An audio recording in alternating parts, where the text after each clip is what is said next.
Vamos então continuar aqui o nosso estudo. Nós vamos começar o capítulo 10, ao encontro do mestre. Às vésperas da partida em busca da gentilidade espanhola, eis que o apóstolo, Paulo, recebe uma carta comovente de Simão Pedro. Nós vimos que ele foi absolvido lá, ele conseguiu, através daqueles que gostavam dele, através da Popéia Sabina, que era a mulher, o povo não gostava dela, mas ela era a preferida de Nero e ela simpatizou com Paulo e graças a ela ele foi absolvido. A gente vê que ele resolveu ir para a Espanha. Então aqui nós estamos nas vésperas da partida dele para a Espanha e aí ele recebe uma carta de Simão Pedro. O ex-pescador de Cafarnaum, Simão, escrevia-lhe de Corinto, avisando sua próxima chegada à cidade imperial. Então Pedro avisando que ele estava vindo ali para Roma. A missiva, a carta, era afetuosa e enternecedora, cheia de confidências amargas e tristes.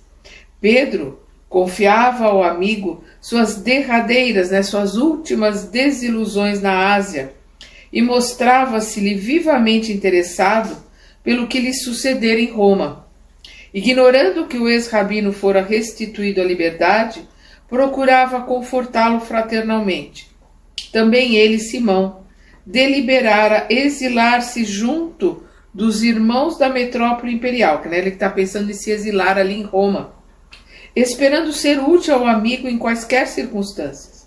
Ainda, no mesmo documento íntimo, rogava aproveitasse o portador para comunicar aos confrades romanos o propósito de se demorar algum tempo entre eles. Ele não sabia que Paulo estava livre, achou que Paulo ainda estava preso, que ele usasse o portador, aquele que estava levando a carta, para esse portador ir avisar os cristãos lá de Roma que Pedro estaria se mudando para Roma. O convertido de Damasco, Paulo, leu e releu a mensagem amiga, altamente sensibilizado pelo emissário, irmão da igreja de Corinto, Corinto, vamos lembrar, na Grécia, foi avisado de que o venerando apóstolo de Jerusalém chegaria ao porto de Óstia, ali em Roma, dentro de 10 dias mais ou menos. Não hesitou um momento.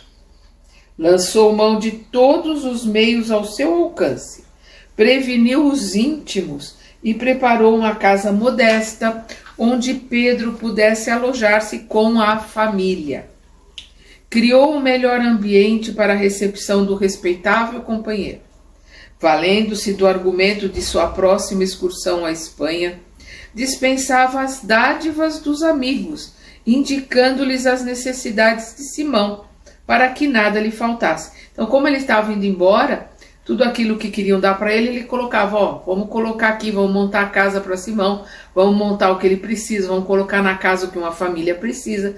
E assim ele está montando dentro das possibilidades uma casa simples, mas uma casa confortável para receber Pedro, para receber Simão Pedro. Transportou quanto possuía em objetos de uso doméstico do singelo aposento que alugara junto à porta Lavernal, uma das 4 entradas lá de Roma, Roma tinha 4 portas, a Lavernal é uma das portas, para a casinha destinada a Simão, próximo dos cemitérios israelitas da Via Ápia. Esse exemplo de cooperação foi altamente apreciado por todos.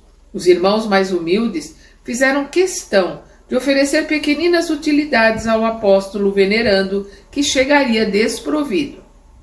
Informado de que a embarcação entrava no porto, o ex-rabino largou-se pressurosamente, quer dizer, rapidamente, para a Óstia. Paulo corre para o porto de Óstia para receber Pedro.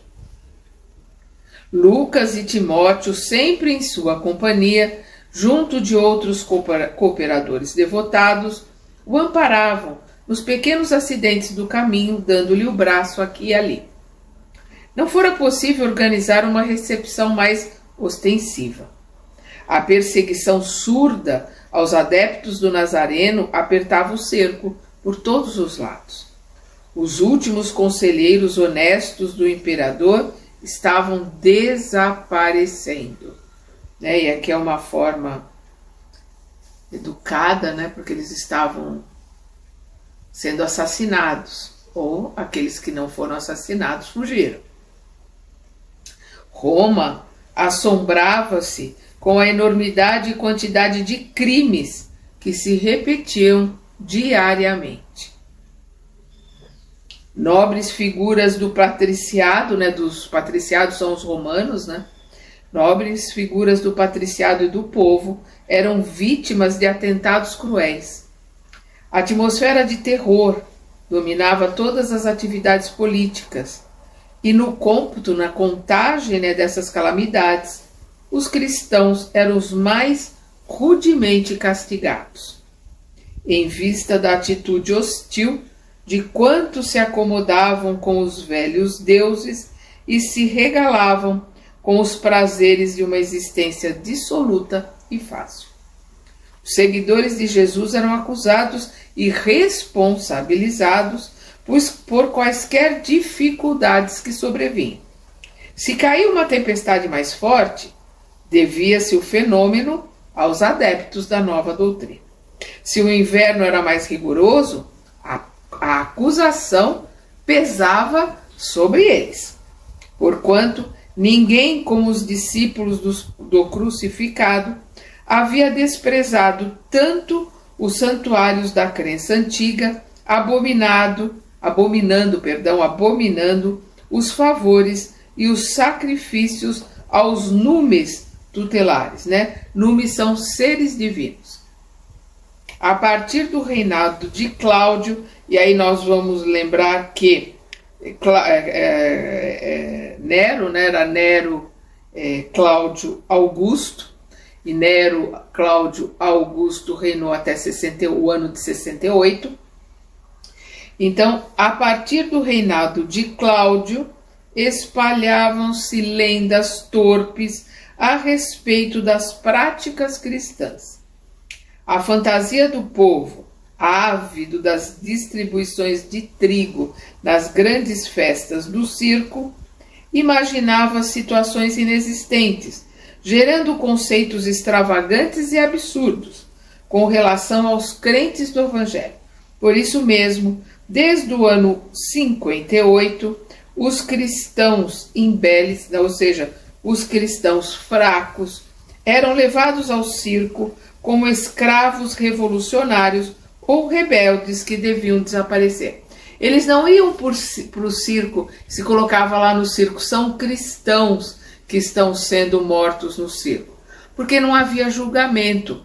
Então o que acontecia? Os escravos que eram muito rebeldes, os escravos que eram ladrões, os escravos que faziam alguma coisa que os seus senhores abominavam, eles eram entregues aos romanos para serem, para os soldados, né, para serem castigados. Então eles eram colocados para morrerem nos circos romanos, com as feras, para serem queimados vivos. E aí os cristãos iam nessa leva. Então quem estava assistindo não sabia quem era escravo condenado pelo seu senhor, não pela lei, ou se era cristão que estava ali porque era cristão. Então os cristãos fracos eram levados ao circo como escravos revolucionários ou rebeldes que deveriam desaparecer. A opressão agravava-se dia a dia. Os romanos mais ou menos ilustres, pelo nome ou pela situação financeira, que simpatizavam com a doutrina do Cristo, continuavam indenes, quer dizer, ilesos dos públicos vexames. Mas os pobres, os operários, os filhos da plebe eram levados ao martírio a centenas. Assim, os amigos do Evangelho não prepararam nenhuma homenagem pública à chegada de Simão Pedro, para que não levantasse a atenção, né, daqueles que eram os perseguidores dos cristãos. Em vez disso, procuraram dar ao fato um cunho todo íntimo, de maneira a não despertar represálias dos esbirros, né, dos funcionários da situação. Esbirro é o funcionário que ele tem que obedecer uma ordem de um tribunal.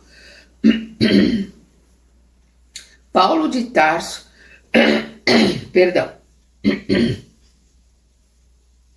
Paulo de Tarso estendeu os braços ao velho amigo de Jerusalém, tomado de alegria.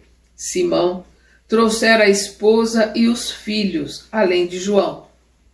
E a gente vê aqui que Emmanuel não fala da sogra, então a sogra deve ter falecido. Sua palavra generosa estava cheia de novidades para o apóstolo do gentilismo.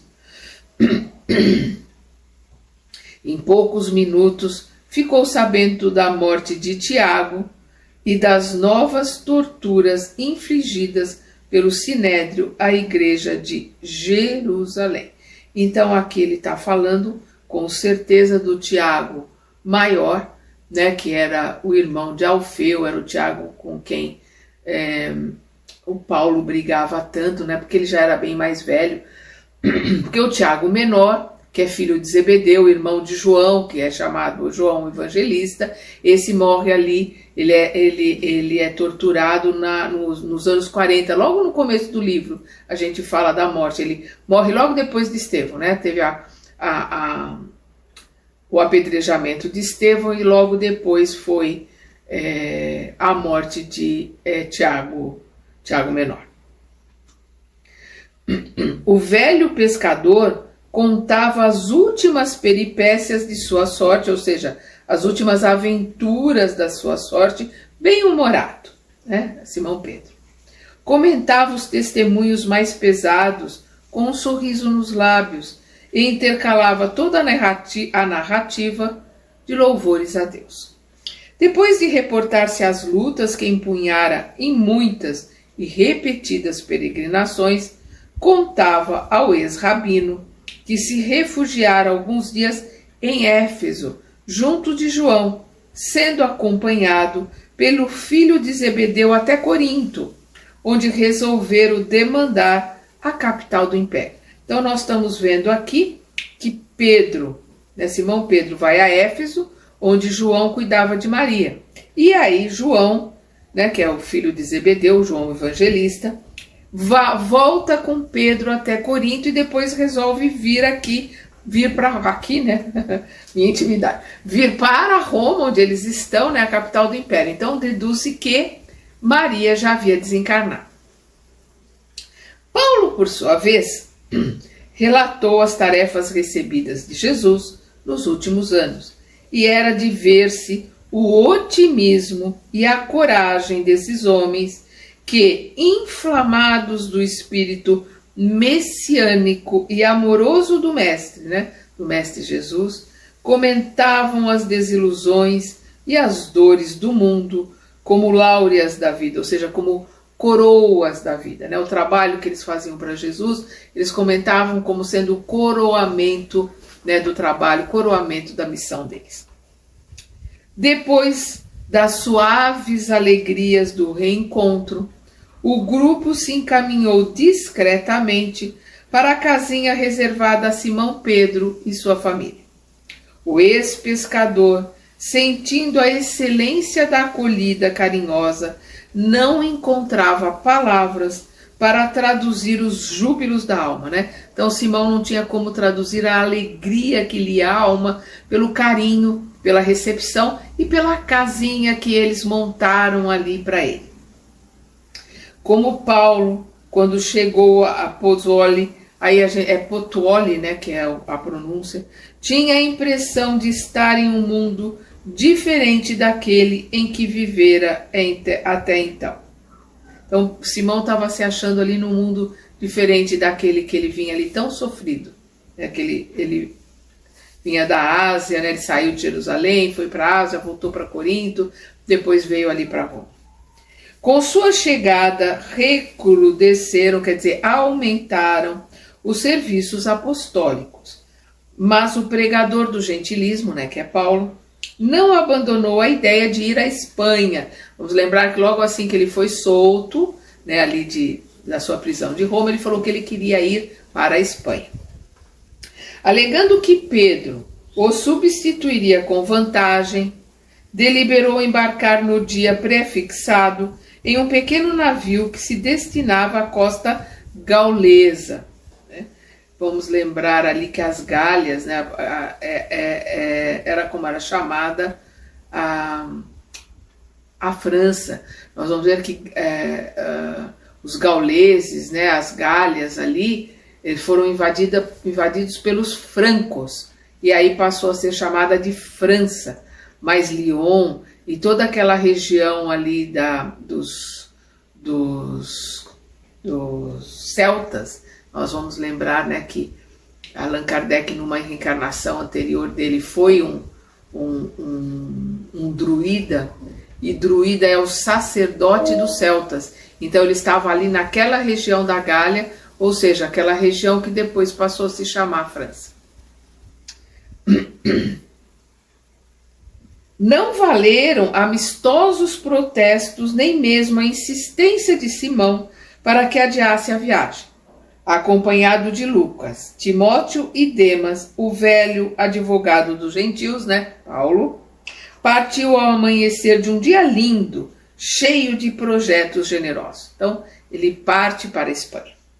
A missão visitou parte das Gálias, né, que é França, hoje é França, dirigindo-se ao território espanhol, demorando-se mais na região de Tortosa, né, que pertence à Espanha. Em toda parte, a palavra e feitos do apóstolo ganhavam novos corações para o Cristo, multiplicando os serviços do Evangelho e renovando as esperanças populares à luz do reino de Deus. Em Roma, todavia, a situação prosseguia cada vez mais grave. Com a perversidade de tigelinos à frente da prefeitura dos pretorianos. Aí vamos lembrar aqui que Tigelinos nasceu no ano 8 a.C. e ele vai morrer, né, no ano 69 depois de Cristo. Então, nesse ano de 69, ele é obrigado a suicidar-se. Que é uma prática que acontecia com os romanos, né? Que se ele não se suicidasse, ele seria assassinado. Mas, se ele fosse assassinado, toda a sua família seria assassinada também. Então, ele se suicidando, a sua família seria poupada. Então, nós vamos ver aqui, ele está falando da perversidade. É uma perversidade imensa desse Tigelinos, né, na frente da prefeitura dos pretorianos. Então, com a perversidade de Tigelinos à frente da prefeitura dos pretorianos, acentuara-se o terror entre os discípulos de Jesus.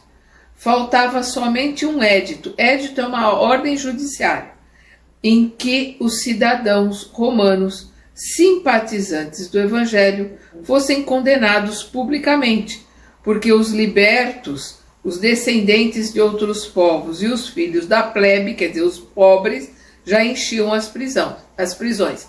Então eles iam para as prisões e eram colocados como escravos rebeldes, iam para o circo como escravos rebeldes, mas os romanos convertidos ao cristianismo ainda não tinham sido incomodados. Faltava para isso um édito, ou seja, uma ordem dos tribunais, uma ordem de Cláudio Nero, para que eles também começassem a ser presos. Simão Pedro, como figura de relevo do movimento, não tinha descanso. Quer dizer, ele foi ali já velhinho, né, para Roma para descansar, mas ele não tinha descanso. Não obstante a fadiga natural da senectude, né, da velhice, procurava atender a todas as necessidades emergentes, né? Todas as necessidades que surgiam ali, que surgiam e eram principais, eram importantes. Seu espírito poderoso sobrepunha-se a todas as vicissitudes, né? Todas as dificuldades, e desempenhava os mínimos deveres com devotamento máximo à causa da verdade. E aqui verdade está escrita com V maiúsculo, ou seja, a causa do Evangelho, né, dos ensinamentos do Mestre. assistia os doentes, pregava nas catacumbas, percorria longas distâncias, sempre animoso, sempre feliz, né, e satisfeito. Os cristãos do mundo inteiro jamais poderão esquecer aquela falange de abnegados que os precedeu nos primeiros testemunhos da fé, né? Que são todos esses, né? Desde os discípulos, né? Nós temos Pedro, João, né? Natanael, Filipe, nós temos Paulo de Tarso e tantos outros, essa falange enorme desses primeiros cristãos, né? Que os precedeu a todos os outros cristãos, né, no testemunho da fé, nesse testemunho com a própria vida, né, dando a própria vida em nome do Cristo. Porque aqueles que abjurassem, né, aqueles que dissessem, não, eu não creio mais no Cristo, não vou voltar para os deuses, esses eram poupados. Mas aqueles que estavam na fé verdadeira, esses morreram em nome do Cristo. Então, voltando aqui. Os cristãos do mundo inteiro jamais poderão esquecer aquela falange de abnegados que os precedeu nos primeiros testemunhos da fé, afrontando situações dolorosas e injustas, regando com sangue e lágrimas a sementeira do Cristo, abraçando-se mutuamente, confortados nas horas mais negras da história do Evangelho, nos espetáculos hediondos do circo, nas preces de aflição que se elevavam dos cemitérios abandonados. Tigelinos, grande inimigo dos prosélitos do Nazareno, ou seja, grande inimigo dos novos convertidos ao cristianismo, né? Então, dos novos convertidos do Nazareno, buscava agravar a situação por todos os meios ao alcance da sua autoridade odiosa e perversa. O filho de Zebedeu, quem é o filho de Zebedeu é João, né, o evangelista. Então, o filho de Zebedeu preparava-se para regressar à Ásia. Vamos lembrar que ele tinha um trabalho em Éfeso, né? Naquela época, Éfeso ainda pertencia, quando ela foi dominada pelos romanos, ela pertencia aos gregos, depois ela passou a pertencer aos romanos e hoje pertence à Turquia, né? Então, ele precisava voltar para a Ásia, voltar para Éfeso, porque ele tinha uma igreja lá, ele era novo ainda, né? Nós vamos lembrar que na época que Jesus chamou João, ele tinha 14 anos. Então, Jesus 30, né? Quer dizer, quando Jesus desencarna, ele estava com 16, 17 anos, por aí. Com 17 anos. Então, ele é muito novo em relação a Simão Pedro, em relação a João, aliás, em relação a Tiago maior, né, que aqui, pelo que a gente vê, já tinha desencarnado. Então, o filho de Zebedeu preparava-se para regressar à Ásia, quando um grupo de esbirros, né, que são esses funcionários que têm a determinação de cumprir a lei, né, que é emitida pelos tribunais, quando um grupo de esbirros dos perseguidores o colheu em pregação carinhosa e inspirada, né? Quer dizer, uma pregação que ele estava ali inspirado pelos trabalhadores espirituais do Mestre Jesus, na qual se despedia dos confrades de Roma. Então ele foi fazer uma última pregação para se despedir dos cristãos ali de Roma e ele foi preso, com exortações de tocante reconhecimento a Jesus. E ali ele é preso. Apesar das atenciosas explicações, João foi preso e esbordoado, né? Ele foi açoitado impiedosamente. E com ele, dezenas de irmãos foram trancafiados nos cárceres imundos do Esquilino. Esquilino é uma das montanhas de Roma. Pedro recebeu a notícia dolorosamente surpreendido.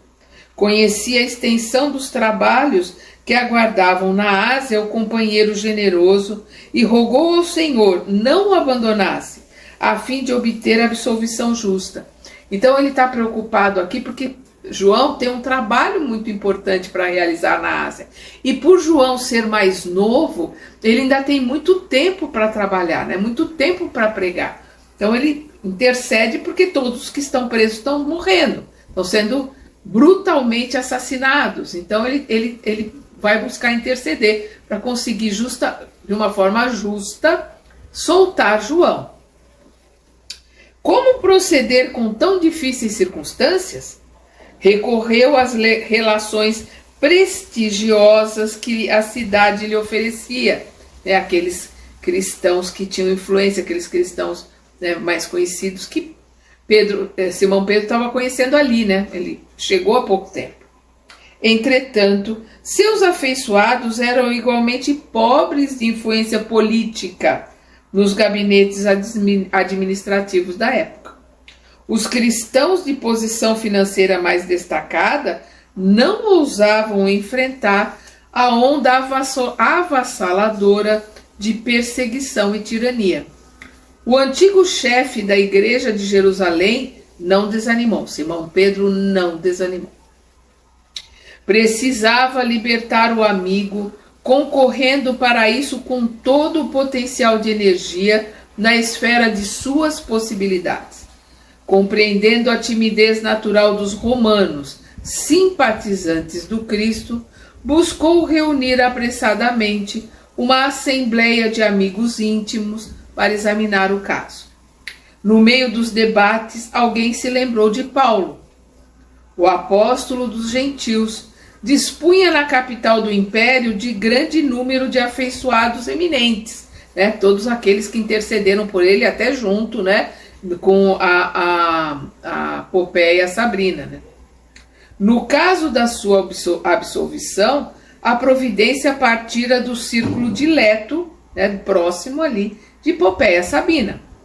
Muitos militares, colaboradores de Afrânios Burros, eram seus admiradores. A Cássius Domítios, ou Domícios, né, porque o T se pronuncia C, né?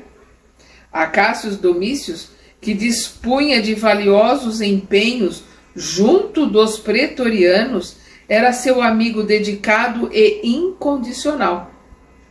Ninguém melhor que o ex-tecelão de Tarso, né, Paulo, poderia incumbir-se da delicada missão de salvar o prisioneiro. Não seria razoável pedir sua ajuda? Comentava-se o caráter urgente da medida, mesmo porque numerosos cristãos morriam todos os dias na prisão do Esquilino, vítima das queimaduras de azeite fervente. Então, eles jogavam azeite fervente nas vítimas amarradas, ou então jogavam as vítimas dentro dos tonéis de azeite fervendo. É uma coisa absurda. Tigelínios e alguns comparsas da administração criminosa distraíam-se com o suplício das vítimas. Uma coisa absurda, né? Eles se distraíam com o sofrimento daquelas vítimas. Mas infelizmente até hoje a gente vê pessoas que gostam de jogos onde os que são chamados de bandidos, né, de maus nos jogos, nos filmes, são supliciados, são torturados até a morte, ou que são torturados ali, ensanguentados, e infelizmente muitas pessoas assistem programas onde vê supostos malfeitores ou bandidos que ainda não foram julgados, ainda não foram condenados, não se sabe da veracidade da situação, são espancados. Mudou um pouco, mas foi pouco. Infelizmente mudou pouco. O azeite era lançado aos infelizes no poste do martírio. Outras vezes, os prisioneiros maniatados, né, com as mãos amarradas e os pés amarrados, eram mergulhados em grandes barris de água em ebulição, água fervente. O prefeito dos pretorianos, que é o Tigelínios, né, exigia que os correligionários, então aqueles seus subalternos, aqueles que estavam sob o seu mando, assistissem ao suplício para escarmento, né, para lição geral. os encarcerados acompanhavam as tristes operações, banhados em pranto silencioso. Verificada a morte da vítima, um soldado se encarregava de lançar as vísceras aos peixes famintos nos tanques vastos das prisões odiosas. Dada a situação geral apavorante, poder-se-ia contar com a intervenção de Paulo? Já que a situação estava tão difícil, será que não dava para pedir ajuda para Paulo? É isso que está sendo colocado aqui. A Espanha ficava muito distante. Era possível que a sua vinda não aproveitasse ao caso pessoal de João. Pedro, porém, considerou a oportunidade do recurso e advertiu que seguiriam trabalhando a favor do filho de Zebedeu. Eles continuariam trabalhando a favor para tentar ajudar João, mas iriam pedir ajuda a Paulo. Nada impedia, porém, de recorrer desde logo para o prestígio de Paulo, ainda porque a situação piorava de instante a instante. Aquele ano de 64, eles estão aqui no ano de 64, começara com terríveis perspectivas.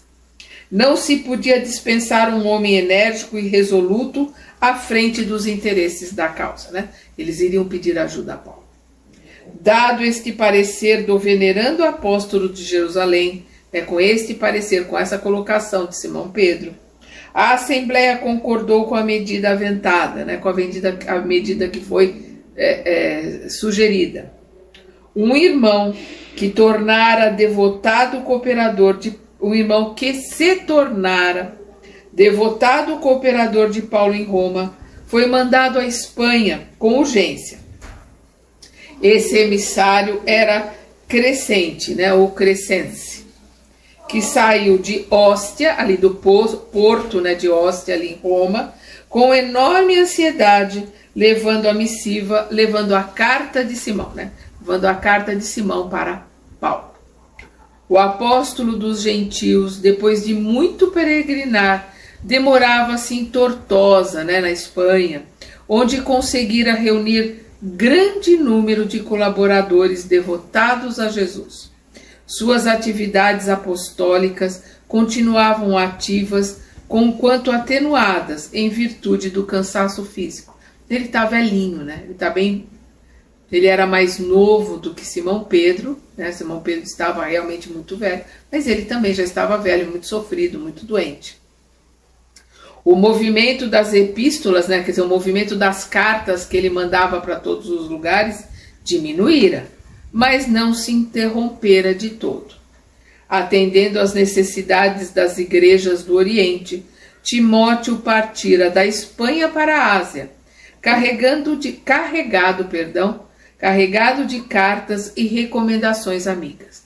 Então, Timóteo vai para a Ásia carregado de cartas de de Paulo.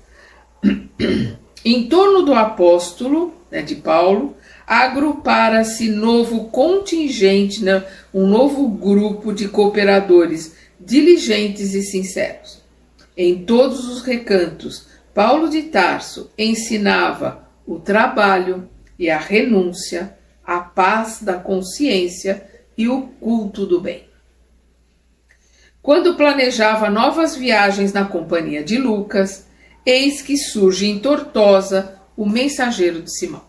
Chega ali, aquele mensageiro que Simão pede para ele levar a carta a Paulo, pedindo ajuda.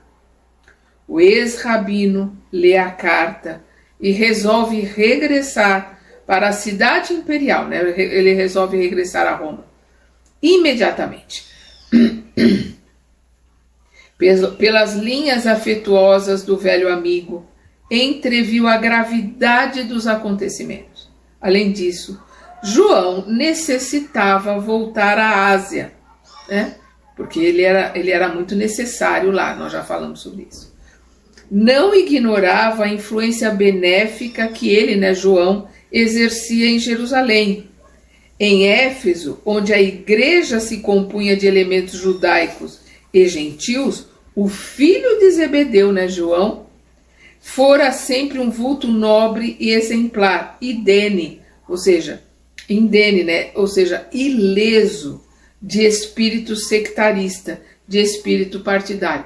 Então ele não tinha o espírito partidário, ele não separava as pessoas, quem era judeu, quem era gentil, embora, né, João fosse judeu, João fosse discípulo ali, chamado pessoalmente por Jesus, ele não fazia diferença entre os que eram judeus, os que conheceram e foram discípulos de Jesus, e os gentios, os novos discípulos de Jesus. É isso que ele está colocando aqui.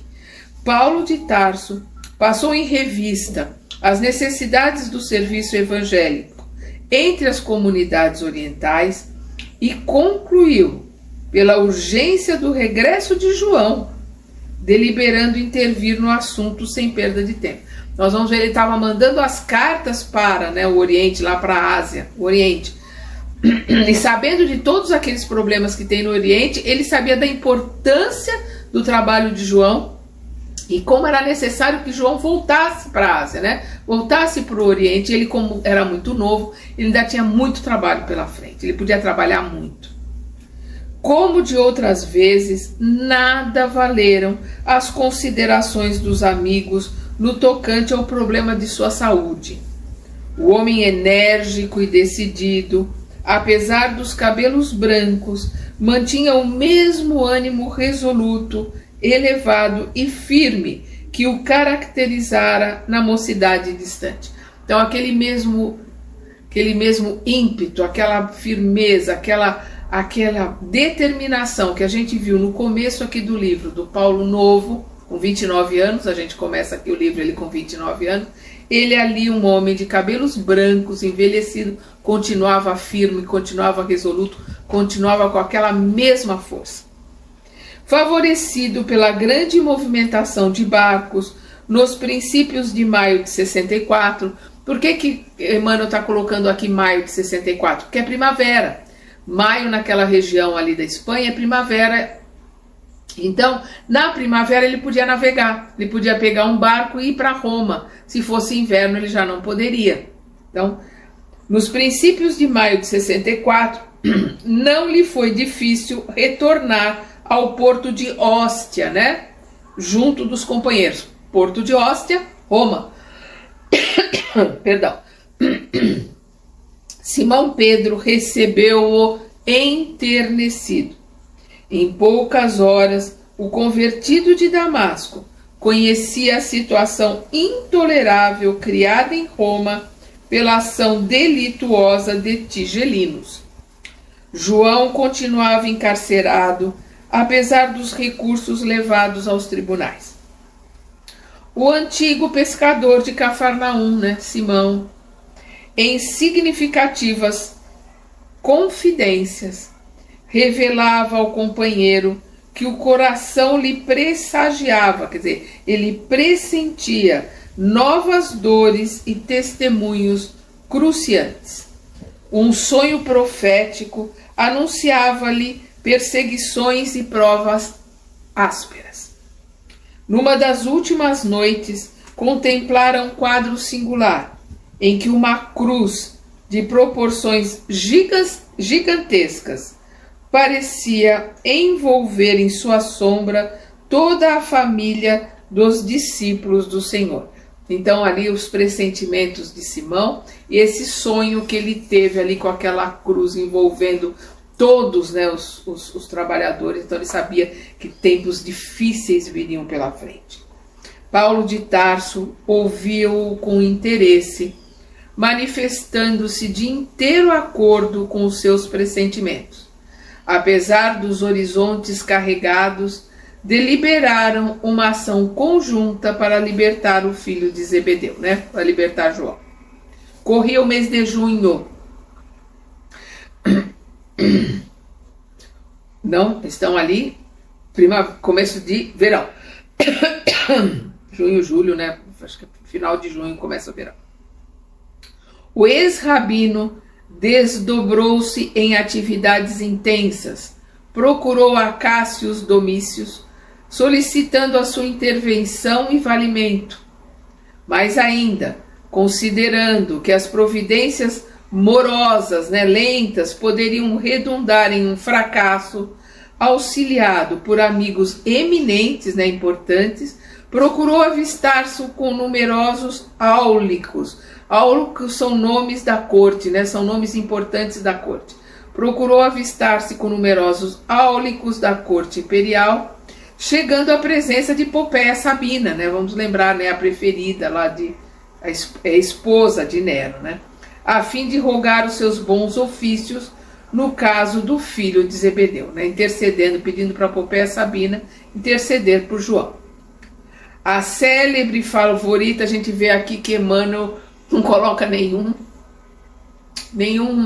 elogio, ele coloca a célebre favorita, porque nós sabemos que ela era casada, Nero era casado, ela passou a ser amante de Nero, e aí ela exigiu que Nero se casasse com ela, né, Nero Cláudio. E aí o Nero exilou, prendeu a esposa, né, exilou a esposa, se casou com ela, e ela era muito mal vista, ela era vista uma mulher muito bonita, mas ela era vista por todos, ela não foi aceita pelo povo de Roma, era chamada de cortesana, e então ela era muito mal vista ali em Roma. Então a célebre favorita ouviu-lhe a confidência com enorme surpresa. Então ele foi recebido por Popéia Sabina e ela fica surpreendida ali com o pedido de Paulo. Aquelas revelações de uma vida eterna, Paulo doutrinando, né, Popéia Sabina, aquelas revelações de uma vida eterna, aquela concepção da divindade assustavam-na. Embora inimiga declarada dos cristãos, dada a simpatia que mantinha pelo judaísmo, então ela se juntou aos judeus, né, porque ela tinha muita simpatia com o judaísmo, e aí, então ela tinha os cristãos como inimigos. Popéia impressionou-se com a figura ascética do apóstolo, né? Da sua moral, da sua moral elevada, da sua moral, da força, né? da moral elevada. Então, impressionou-se com a figura ascética do apóstolo e com os argumentos de reforço ao seu pedido. Sem ocultar sua admiração que ela tinha por Paulo, prometeu atendê-lo, apontando desde logo as providências imediatas. Paulo retirou-se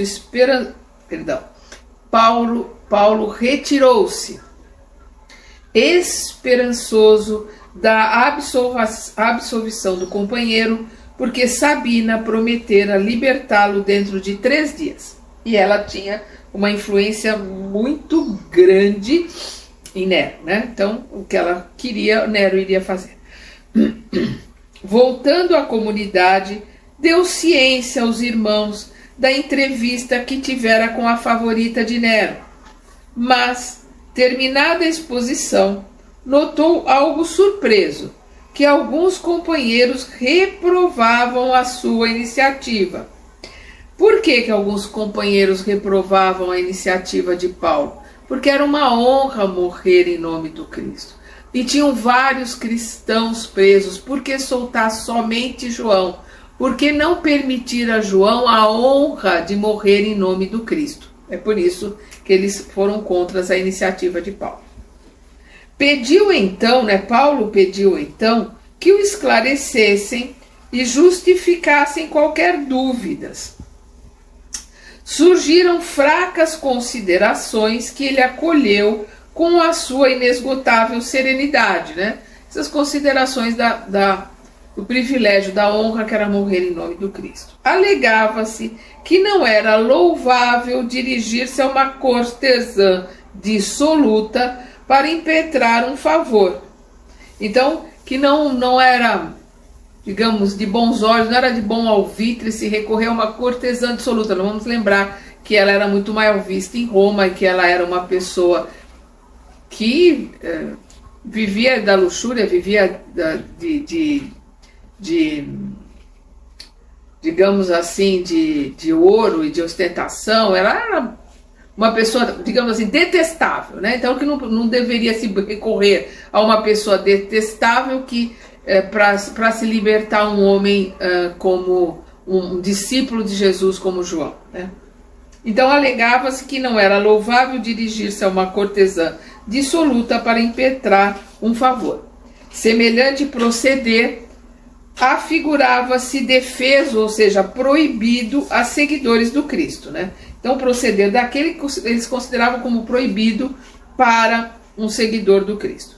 Popeia era mulher de vida notadamente dissoluta, banqueteava-se nas orgias do Palatino, caracterizava-se por sua luxúria escandalosa. Seria razoável pedir-lhe proteção para os discípulos de Jesus? Paulo de Tarso, as mofinas, né, as infelizes arguições, né, e colocações, né, perguntas e colocações deles, com beatífica paciência, né? Então aqui e objetou serenamente, palavras de Paulo: respeito e acato a vossa opinião, mas antes de tudo considero necessário libertar João. Fosse eu o prisioneiro, e não haveria de julgar o caso tão urgente e tão grave. É porque ele estava velho, já estava ali no final da missão dele. Mas João era muito novo, então João ainda tinha muito chão pela frente para ser missionário. Essa que é a questão. Estou velho, alquebrado, e portanto melhor me fora e mais útil, quiçá, né, talvez, meditar na misericórdia de Jesus através das grades do cárcere. Mas João está relativamente moço, é forte e dedicado. O cristianismo da Ásia não pode dispensar-lhe atividade construtiva até que outros trabalhadores sejam chamados à semeadura divina. Com referência às vossas dúvidas, porém, cumpre-me aduzir um argumento que requer ponderação. Por que considerais imprópria uma solicitação à Popeia Sabina? Terias a mesma ideia se me dirigisse a Tigelinos ou ao próprio imperador? Não seria também indevido? Não seria também recorrer a um Tigelinos, principalmente, a uma pessoa medonha? Não serão eles vítimas da mesma prostituição que estigmatiza a favorita de sua corte? Se combinasse com o militar embriagado do Palatino as providências imprescindíveis à libertação do companheiro, talvez aplaudisseis meu gesto sem restrições. Então ele está colocando aqui, a colocação de vocês para a Popeia Sabina é, antes de tudo, um preconceito em relação à mulher. Irmãos, é indispensável compreender que a derrocada moral da mulher quase sempre vem da prostituição do homem. Concordo em que Popeia não é a figura mais conveniente ao feito, em virtude das inquietações da sua vida. Entretanto, é a providência que as circunstâncias indicaram, e nós precisamos libertar o devotado discípulo do Senhor. Aliás, procurei valer-me de semelhantes recursos, recordando a exortação do Mestre, na qual recomenda ao homem granjear amigos com as riquezas da iniquidade. Vamos lembrar que isso está em Lucas, capítulo 16, versículo 9. Considero que quaisquer relações com o Palatino constituem expressões da fortuna iníqua, mas suponho útil mobilizar os que se conservam mortos, né, entre aspas, no pecado para algum ato de caridade e de fé, pelo qual se desliguem dos laços com o passado delituoso, auxiliados pela intercessão de amigos fiéis. Então, que dá oportunidade para esses que estão nessa situação tão ruim, tão difícil, poderem também fazer um ato bom, um ato de caridade. E aqui nós paramos, né, com a colocação de Paulo e continuaremos o nosso estudo na próxima semana. Até lá!